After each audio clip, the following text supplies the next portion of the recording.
March 29, 1934. Little America II. Ross Ice Shelf, Antarctica. Just past 10:40 p.m. The wind has stopped. Not softened. Not drifted away. Stopped so completely that the absence of it feels heavier than its howl ever did. Inside the wooden research hut, a single kerosene lamp burns low. Its flame barely moves. Shadows lie flat against the plank walls as if they've given up trying to shift. Frost feathers the edges of the small observation window, turning the outside world into a pale, unmoving blur. A man sits alone at the central table. He does not shiver. Lieutenant Commander Richard E. Byard is wrapped in layers of wool and canvas, his breath slow, measured, deliberate. His gloved hands rest on a leather-bound logbook, unopened. He has not written in it for hours. There is nothing urgent left to record. Outside, the temperature has dropped past -60 degrees Fahrenheit. The Antarctic winter has fully closed in. No sunrise will break this darkness, not tomorrow, not next week, not for months. The radio, his last thin thread to the rest of the world, sits silent on its shelf. Not malfunctioning. Not damaged. Just quiet. You can almost feel it. That particular stillness that settles only when nothing else is expected to happen. Byard has been here long enough to know the difference. At first, silence in Antarctica behaves like an intruder. It presses against the ears. It demands attention. It amplifies every small sound: the scrape of a boot, the creak of timber, the rasp of breath inside the lungs. Early in the winter, the men joked about it, laughed too loudly, talked simply to break it. But now, late in the season, something has changed. The silence no longer leans forward. It sits back. Earlier that evening, Byard checked the barometer out of habit, not necessity. He inspected the generator even though he already knew it would hold through the night. He reheated a tin of preserved stew, ate slowly, then cleaned the utensils with unnecessary care. Ritual without urgency. Motion without motive. And then nothing. No task left waiting. No one expected to speak. The silence didn't rush in to fill the space. It simply remained. In the expedition logs from Little America, there is no dramatic entry for this night. No warning, no declaration, no language strong enough to mark it as a turning point. But something subtle occurred here, something that would later echo in the personal journals of multiple men across Byard's Antarctic campaigns. A moment when the mind stopped leaning forward. At the beginning of the winter, silence had always felt temporary. A gap. A pause before the next sound. Even when alone, the men carried an internal posture of expectation, waiting for the radio crackle, the return of the wind, the eventual voice. Waiting to be answered. Tonight that posture collapses. Byard does not consciously decide anything. There is no epiphany, no thought like "I am done waiting." Instead, the waiting simply fails to restart. His attention no longer stretches outward. It no longer scans the room for signs of interruption. The radio could remain silent for another hour or another month, and the idea produces no tension. Not relief. Completion. From a Jungian perspective, this is not withdrawal. It is not resignation. It is the psyche recognizing that it no longer requires an external response to maintain coherence. The ego, so often trained to anticipate reflection, has nothing left to lean against. And so it stands on its own. Outside the hut, the Antarctic plateau extends endlessly, flat, white, indifferent. No movement, no sound, no witness. Inside, a single human consciousness rests in equilibrium with that vast absence. Byard does not feel lonely. Loneliness requires comparison. It requires the sense of something missing. This feels sealed.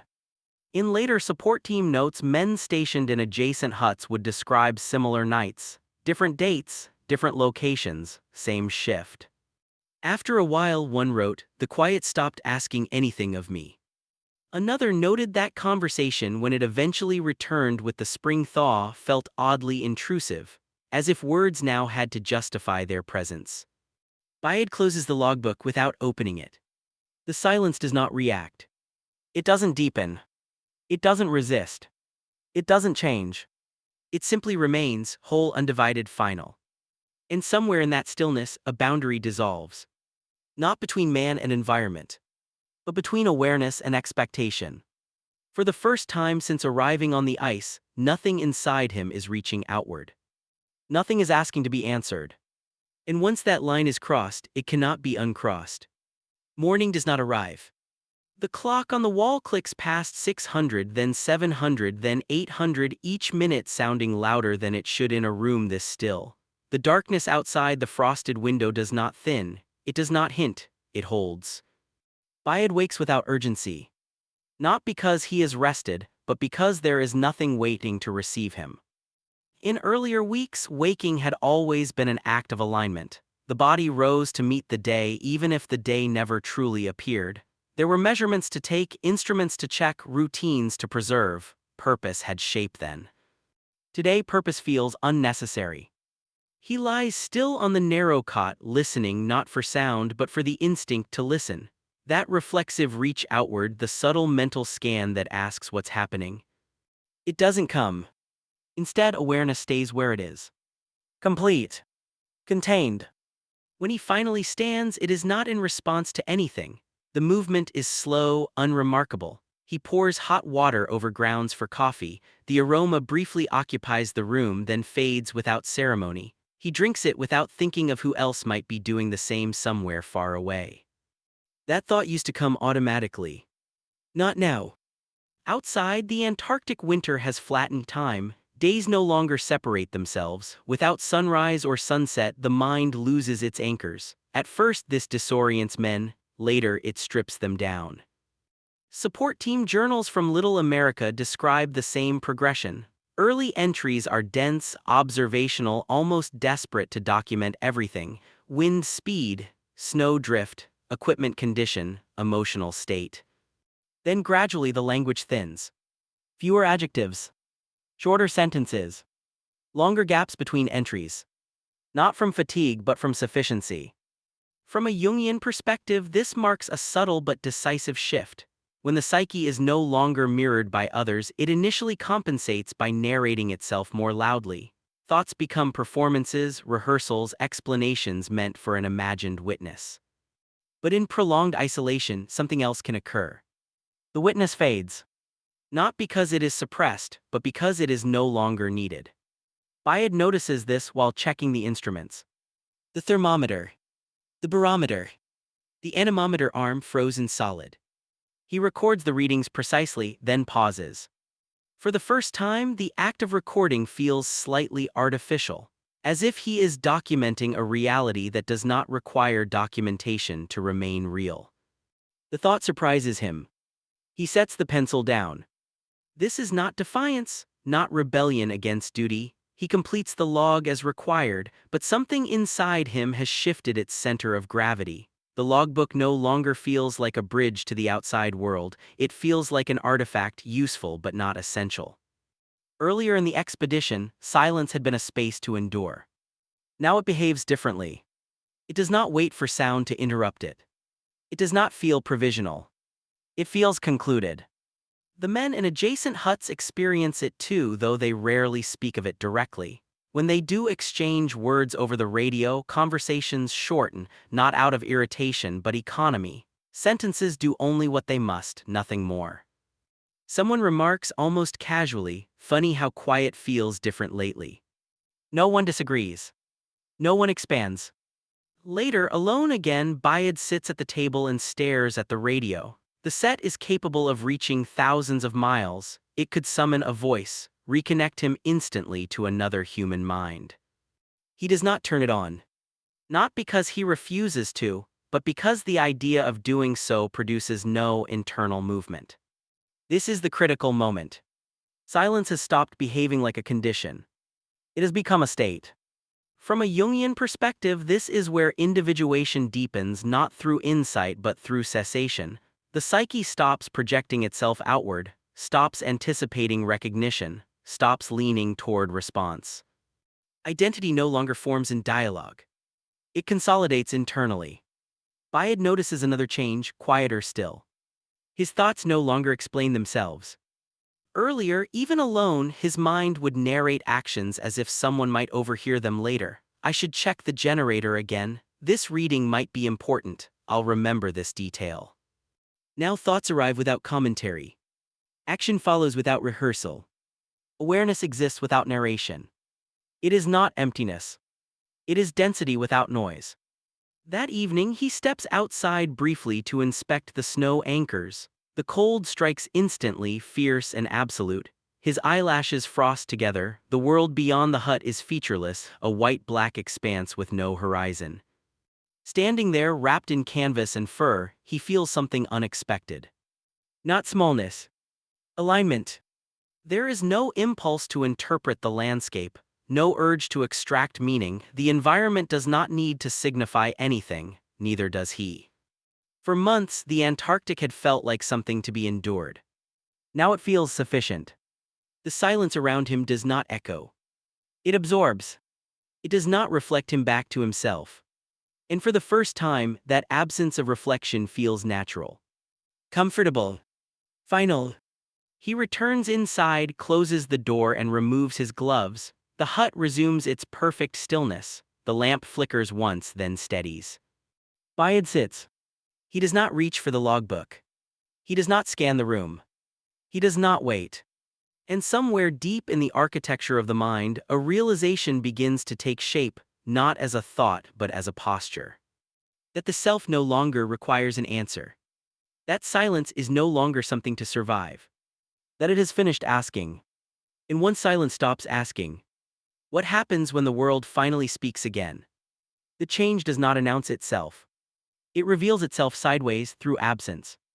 By the third week after that quiet internal shift, Bayed notices something missing during his days. Not an emotion, not a thought, a reflex. The reflex to anticipate interruption. In ordinary life, the mind leans forward constantly. Even in solitude, it stays slightly tilted toward the door, the sound, the future exchange. It prepares explanations before they are asked for. It rehearses responses to conversations that may never happen. Here that posture has flattened. The mind has stopped bracing. Bayed experiences it one afternoon while repairing a small fault in the generator housing. A simple task, routine. As he works, a thought crosses his awareness, not verbal, not formed, just a recognition. I am not explaining this to anyone. The realization lands gently, no relief, no pride, just recognition. In the early months of isolation, even his private thoughts had carried an audience. An imagined listener, perhaps future readers of his journal, perhaps colleagues back home, perhaps no one specific at all. The mind, shaped by society, rarely speaks only to itself. But now that listener has vanished. From a Jungian perspective, this marks a rare psychological threshold. The ego, long accustomed to being mirrored, loses its reflective surface. Without feedback, it initially destabilizes, but if the environment remains stable enough, something unexpected can happen. The psyche reorganizes around internal coherence rather than external response. Bayed's journals from this period grow sparse, not evasive, not coded, simply unnecessary. He records measurements, weather conditions, equipment status. The personal reflections that once filled the margins are gone. Not censored. Completed. Support crews stationed miles away report parallel changes. One man writes that his dreams have become quieter. Another notes that memory feels less narrative, more immediate. A third admits, almost reluctantly, that the thought of returning to normal conversation feels vaguely intrusive. Words once essential now seem ornamental. Inside the hut, silence behaves differently than it did at the start of winter. Earlier it had weight, pressure, a presence that pushed inward. Now it has texture but no demand. It does not ask Bayed to fill it. It does not challenge him to endure it. It simply exists fully formed. One evening as he eats a simple meal, a thought arises clean, unadorned. Nothing is missing. The mind pauses, almost surprised by its own certainty. Not nothing hurts. Not nothing matters. Nothing is missing. That distinction matters. Loneliness depends on absence, on the sense that something essential is elsewhere. Here, there is no elsewhere. From a Jungian lens, this is not detachment from life, it is detachment from the need to be witnessed. The psyche no longer performs its existence. It no longer negotiates its reality through reflection. Identity stabilizes without narration. Bayard notices his senses sharpening not dramatically, not romantically, but precisely. He becomes acutely aware of small shifts, the faint groan of ice beneath the hut, the subtle change in air pressure before a storm, the difference between functional quiet and dead quiet. Silence, once a blanket, now has layers. And within those layers, his own presence feels solid. He is no longer waiting for confirmation. The radio crackles one night unexpectedly. A brief transmission, static-laced, distant voices exchanging routine data. The sound fills the hut abruptly, startling in its sudden intrusion. Bayard listens and feels nothing. No surge of relief. No emotional pull. No hunger. When the transmission ends, the silence returns immediately, as if it had never been disturbed. But something lingers. A subtle awareness that the outside world still exists, and that its return will require adjustment. Because the mind that has stopped leaning forward does not snap back easily. It resists unnecessary extension. It questions noise. It weighs every word before allowing it entry. This is the risk and the consequence of silence that feels final. When the psyche closes its internal loop, reopening it is not automatic. The winter will end, the sun will return, voices will arrive with the thaw. But the man who meets them will not be the same one who waited for them months ago. And as Bayard sits alone that night, lamp glowing softly, snow pressing gently against the hut walls, a quiet realization settles, not fully conscious yet but forming. That some silences do not empty you. They finish you. And once finished, what does it mean to speak again? The first hint is irritation. Not anger. Not anxiety. Irritation, quiet, fleeting, almost polite. It arrives one afternoon when Bayard forces himself to review earlier journal entries from the start of winter. He flips through pages dense with description, speculation, emotional scaffolding. Sentences bend toward explanation. Words reach outward, asking to be understood by someone who isn't there. He pauses. The writing feels unfamiliar. Not wrong, just unnecessary.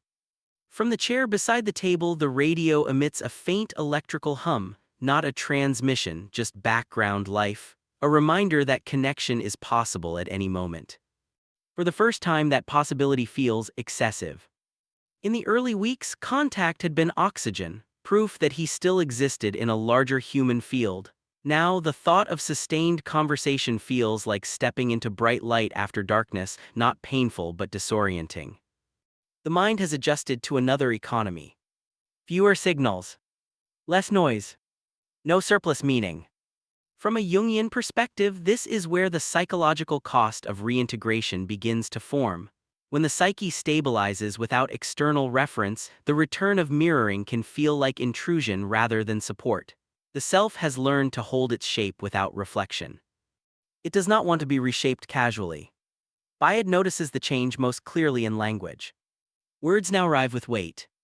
Each sentence feels like it must justify itself before being spoken, even internally. Thoughts no longer run in parallel streams, they come one at a time, complete or not at all. In support team notes recovered years later, one crewman described it plainly. Talking started to feel like adding something that didn't need to be there. No drama. No mysticism. Just a quiet recalibration. Bayard experiences a related shift in memory. Events no longer arrange themselves into stories. They exist as impressions, temperature, motion, pressure, light. The narrative layer thins. This is not dissociation. It is condensation. Silence has not erased experience. It has compressed it. One evening, a storm moves in without warning. The wind returns suddenly, slamming against the hut walls with violent force. Snow hammers the roof. The familiar Antarctic fury reasserts itself, loud and undeniable. Months earlier, this would have stirred something visceral, a sense of drama, a reminder of vulnerability. Now Bayard watches the lamp sway slightly and feels calibration. The noise does not pull him outward. It registers, then settles. Even the storm feels ornamental. When the wind finally subsides hours later, the silence returns instantly, unbothered, intact. It does not feel broken by the interruption, it feels patient. As if it had simply stepped aside. That is when the realization sharpens. The silence has become the baseline. Everything else is deviation. From a Jungian perspective, this is the moment when the psyche ceases to define itself through contrast. It no longer needs noise to appreciate quiet nor connection to affirm autonomy. The internal structure has closed. Not defensively, decisively. Bayed begins to sense the approaching problem before it arrives. Spring will come. Men will return. Voices will fill the air again. And they will expect response. But the mind that has learned to exist without echo does not rush to provide one. It pauses. It evaluates. It asks quietly, perhaps for the first time, is this necessary? That question will not remain confined to Antarctica. It will follow these men back into civilization. Into rooms full of people. Into conversations dense with expectation. Into a world built on constant exchange. And when it does, silence will no longer feel like absence. It will feel like completion threatened. As Bayed prepares for sleep that night, the wind gone, the hut once again sealed in perfect stillness, a final thought settles, not with fear but with clarity. That the hardest part of isolation is not entering it. It is leaving with something intact that the world may not recognize. And once the mind has tasted a silence that feels final, what does it cost to reopen it? The sun returns without ceremony. One morning, a thin blade of light cuts across the frost-laced window, not warmth, just definition, a line where there had only been dark. Bayed notices it in passing, the way one notices a clock ticking after it has already been doing so for hours. Spring has arrived. The world is reopening. Men begin moving between huts again, boots crunch on snow, voices carry tentative at first, then louder, testing their own sound. Laughter appears, a little too sudden, a little too sharp, as if it has forgotten its own volume. Bayed steps outside and stands among them. He responds when spoken to, he smiles at the right moments. He exchanges information, observations, plans. From the outside, nothing seems wrong. Inside, something refuses to re-expand. Conversation moves faster than his attention wants to follow. Words stack on words. Explanations bloom where none are required. He feels it not as irritation now, but as misalignment. The world has resumed its rhythm. He has not. From a Jungian perspective, this is the quiet friction that follows deep individuation. When the psyche has consolidated internally, reintegration does not restore the old balance. It introduces tension between internal sufficiency and external demand. The mind that no longer waits does not easily hurry. Bayed notices it during a routine briefing. Men speak over one another, finishing each other's thoughts, filling gaps instinctively. He listens, attentive but distant, not disengaged, selective. When his turn comes to speak, his words are few. Accurate. Complete. Final. Someone jokes that he's grown quieter over the winter. Bayed does not correct them. There is nothing to explain. In the days that follow, he feels it everywhere. In shared meals that stretch longer than necessary, in stories padded with emphasis, in questions that circle answers already understood. Silence once endured is now preferred. Not as withdrawal. As calibration. He realizes something unsettling. The silence has not left him. It has come with him. It exists now beneath sound, beneath conversation, beneath activity, a sealed interior space the world cannot enter unless invited. And he rarely invites it. In later years, Bayed would struggle to articulate this period. Public lectures framed Antarctica as endurance, as exploration, as conquest of environment, but those who knew him personally noted the shift. A steadiness. A restraint. A refusal to fill space unnecessarily. Support crew members reported similar aftereffects. Some found ordinary life oddly loud. Others withdrew without meaning to. A few sought isolation again, not to escape but to return to something that felt finished. From a Jungian perspective, this is not trauma, it is not damage. It is transformation without spectacle. The psyche has learned that it can be whole without response. That identity does not require reflection to remain intact. That silence is not merely the absence of sound, but the presence of completion. The danger is not silence itself.